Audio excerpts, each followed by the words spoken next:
Ganaron las batallas, cruzaron mares, abrieron ciudades que nunca habían visto.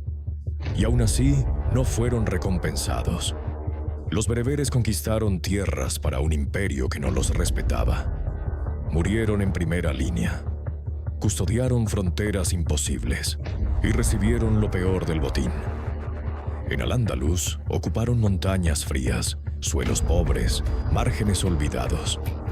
Los árabes se quedaron con las ciudades, con el poder, con la voz. Eran musulmanes, rezaban al mismo Dios, pero pagaban impuestos como si no lo fueran, como si su sangre valiera menos. Los gobernadores lo sabían, lo permitían, lo aprovechaban y lo justificaban en nombre del orden. El mensaje era claro, aunque nadie lo dijera en voz alta. Ustedes sirven, nosotros mandamos, siempre fue así. En el Magreb, el desierto empezó a escuchar ese mensaje y a devolverlo en forma de rabia. Predicadores hablaron de igualdad, de una fe sin amos. Mientras tanto, en Tánger llegó el hambre. Malas cosechas, gente buscando cruzar el estrecho, buscando sobrevivir. La respuesta del poder fue cerrar la puerta, prohibir el paso, cobrar más, apretar cuando ya no quedaba aire. Ese día, algo se rompió. No fue un plan, no fue una conspiración, fue un límite cruzado. El gobernador murió, no en un palacio, no en una batalla gloriosa. Murió como mueren los símbolos odiados. En Damasco, el califa Hisham ibn Abd al-Malik escuchó la noticia. Pensó que era un motín, uno más. No entendió lo que acababa de empezar. El imperio reaccionó tarde, pero cuando reaccionó lo hizo con desprecio. No envió diálogo, envió a su élite. Desde Ifriqiya marchó la caballería pesada. Hombres ricos, nombres importantes. La aristocracia armada del califato. Para ellos los bereberes no eran un enemigo. Eran campesinos con rabia, tribus sin disciplina, un problema menor que debía ser aplastado rápido. Del otro lado, la rebelión había cambiado. Ya no era un estallido, era un movimiento, y había elegido un nuevo rostro. Ese hombre se llamaba Khalid ibn Hamid al-Sanati. No era noble, no era rico, pero sabía exactamente a quién golpear.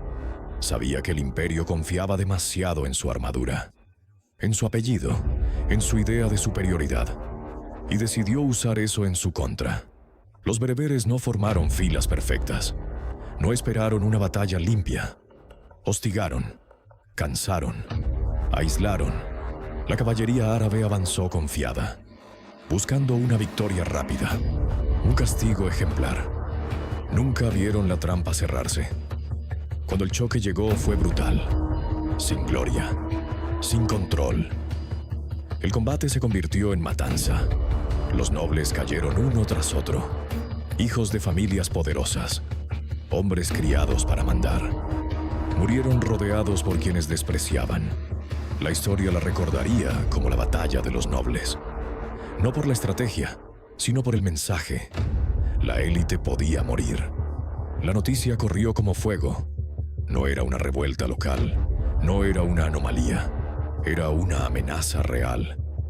En las ciudades el miedo reemplazó a la soberbia. En los cuarteles la confianza se quebró. En el desierto más tribus se unieron.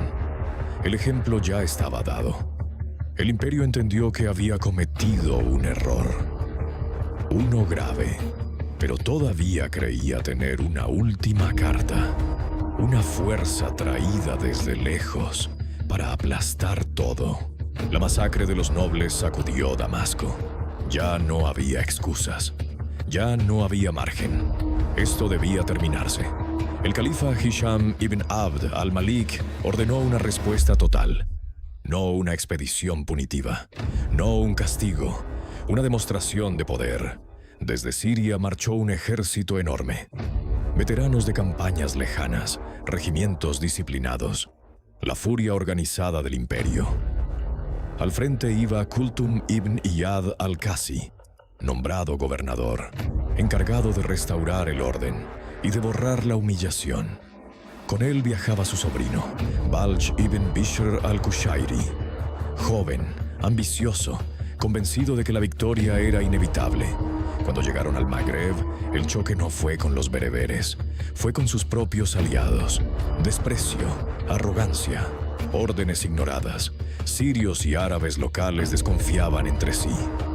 Viejas rivalidades tribales, egos intactos, un ejército grande, pero dividido. Del otro lado, los bereberes esperaban, mal armados, muchos con piedras y cuchillos, pero con algo que el imperio había perdido: convicción. El encuentro fue cerca de Fez, junto al río. El lugar sería recordado como Bagdura. Ahí el imperio mostró su peor cara, la soberbia. Kulthum atacó sin escuchar advertencias, subestimó al enemigo, sobreestimó su caballería y perdió el control del campo. Los bereberes rodearon, aislaron, desgastaron y luego cerraron el círculo. El ejército sirio colapsó. Miles murieron, entre ellos el propio Kulthum. La cabeza del imperio rodó en el polvo.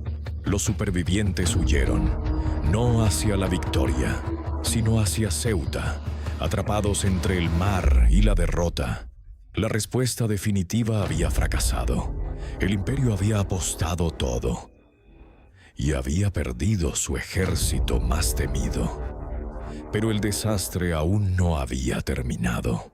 Los restos del ejército sirio no regresaron al este. No hubo retirada ordenada. No hubo honor, solo huida.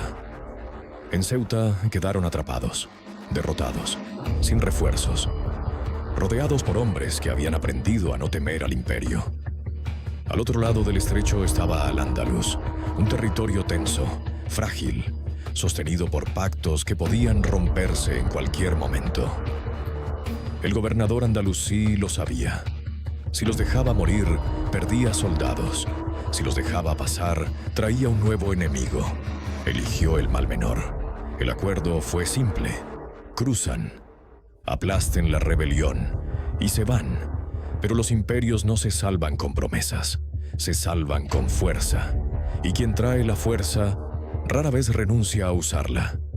Mientras tanto, el norte se vació. Guarniciones abandonadas, fortalezas abiertas. El poder retrocedía sin combatir. En ese vacío, otros avanzaron.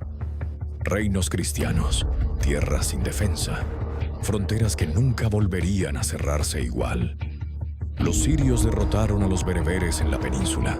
Salvaron Córdoba, salvaron el sistema, pero no devolvieron el control.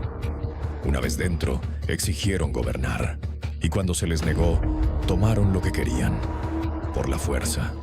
Aliados contra aliados, árabes contra árabes, torturas públicas, venganzas personales. El gobernador cayó, no por los rebeldes, sino por quienes habían venido a ayudar.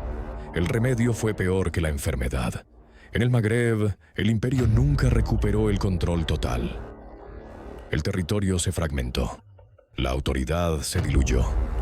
La herida quedó abierta. Los bereberes no fundaron un gran imperio, pero rompieron uno y demostraron algo que Damasco no olvidaría.